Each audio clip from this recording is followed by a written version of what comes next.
Hello, I'm Reverend Michael Mugford, and I'm part of the ministry team at Cole Harbour Woodside United Church, along with the Reverend Krista Elizabeth Wynne, and I'm pleased to offer this spiritual reflection today. I want to begin with a word of Scripture.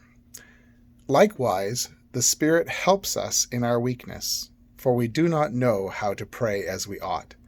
But that very Spirit intercedes with sighs too deep for words. Romans 8:26. Have you found yourself sighing a lot lately? I seem to an awful lot. Just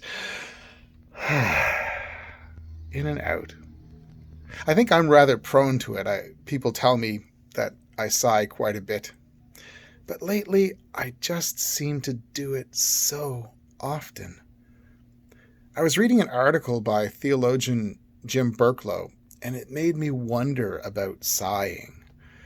Burklow had hiked through the San Gabriel Mountains in California in order to clear his mind and his heart and his spirit. And he stood under a scrubby pine tree, he says, to listen to the voice of its stubby needles in the cool, clear wind. How refreshing that sounds. I guess it was something he felt he needed to do in order for his body to be able to release whatever was keeping him from deeply inhaling that spirit of life around him. Later, Burklow writes about leading a mindfulness meditation class, and in the discussion after the class, the topic of conversation rolled around to the comment of one person who said that during the meditation, she had found herself sighing. And in fact, she told the group she found herself sighing quite a bit in general. In Psychology Today, I read that according to a particular study, sighing is an expression of resignation and frustration depending on the context. And then another study suggested that sighing acts as a physical and mental reset for us and our bodies. It was found that when we breathe in one particular state for too long, our lungs become stiff and less efficient in exchanging the air that we're breathing and the carbon dioxide we're breathing out. Intermittently adding a sigh to the normal process or the normal pattern of our breathing stretches the lungs' air sacs, which may give us a sense of relief or release. And I, like Jim Burklow, found that when the pandemic began, my sighing increased as the severity of the pandemic did. And as it became more and more apparent that life was changing in some ways inalterably, I found that it has not diminished as of late. Even though the effects of COVID have begun to diminish and things are opening up, like many, I still feel the stress of the surrounding of uncertainty of how things will progress toward a second wave or the return of our young people to schools. And then add on top of that the protests and the violence associated with the protesters and counter-protesters in the United States and Canada. There's such deep division in political speech that is part of partisan politics. And then add on top of that and into the mixture the ongoing misogyny and racism, homophobia, xenophobia, etc., etc., etc. None of those things happening around us have allowed the stress to diminish. And it's made me feel and wish at times I could catch my breath.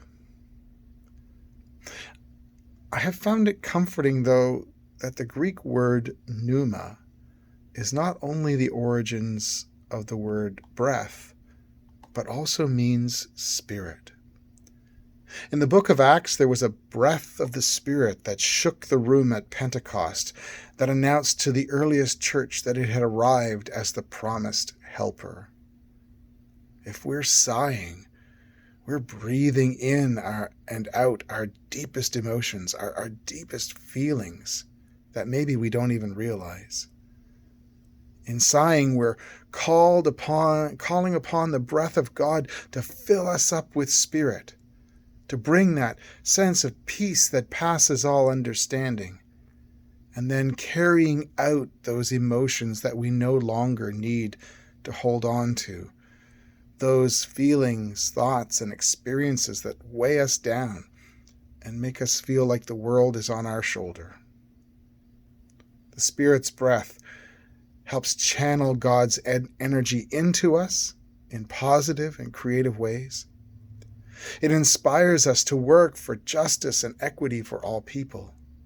It leads us into paths of hope and peace and love, for all of these are of God. I was worried about all the sighing I've been doing lately over these months, and it has been reassuring to think that these are, as Paul says, prayers too deep for words.